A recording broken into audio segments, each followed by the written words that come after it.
Well, it's a good question. I think that two very successful countries, two countries that are very passionate about cricket as well, and the performance of our team. So I'm really, it's hard to compare because obviously one is the traditional game of Test cricket and the grind over 5 days, wherever it is, whether it's Australia or India, that mental battle day to day. I think that the one-day game is a little bit more of a skill based just on the day. Obviously, if a couple of players in your team have a day out, that goes a long way to winning the game. So, but the rivalry is definitely there 100%. It's not a case of that being any less important or being taken any less lightly because it's a one day or a T20 or a Test match.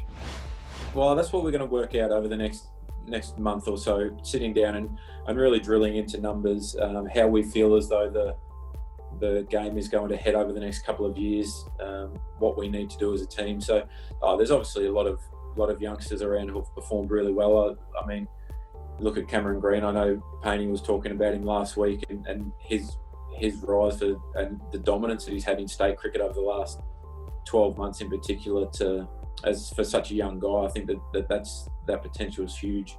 Then you got young batters, Josh Philippe and these guys who, I think what's really important about them, or Josh in particular, that he dominated a Big Bash final. I think it's great when young players in particular perform well in big games. It shows that there's a real something about him, as well as the natural flair and talent that he's got. But then you've got other guys that I can't wait to see back up and firing. Jai Richardson, I mean, he's as exciting young fast bowler as there is going around when he's firing, and having his shoulder redone again, I think will be a good thing for him in the long run. It probably doesn't feel like it when you're going through all your rehab again, but there's guys like that they just bring an excitement factor to the team, or to the game. I mean, you turn on the TV to watch guys take the game on and bowl fast and swing it. So yeah, I mean, there's a lot of players that we'll talk about and go through and sort of map out our plan to 2023 for the 50 over one. And it's probably slightly different to the T20. We've had a bit more of a settled side over the last probably 18 months or 2 years in that space, and a really probably consistent style that we've played. So that makes it a little bit clearer with where we're going, and we're building up to October, November, when the T20 is planned.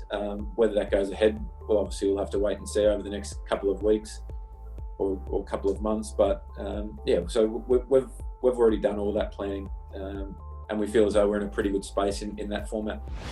Yeah, I think that's the balance, isn't it? Trying to manage the Big Bash schedule with the international schedule, and guys that are playing across 3 formats, it's so tough. I mean, for you to try and find time for Smith, Warner, Cummins, Stark, even Josh Hazlewood, like these guys, to find time for them to have enough break to mentally refresh so that they're at their absolute best when they're playing for Australia is so important as well. So finding that balance of the schedule and having been in 1 or 2 of the, I think maybe 2 of the schedule, the fixturing and stuff like that, the smallest impact or the smallest change has a huge impact down the line the whole way.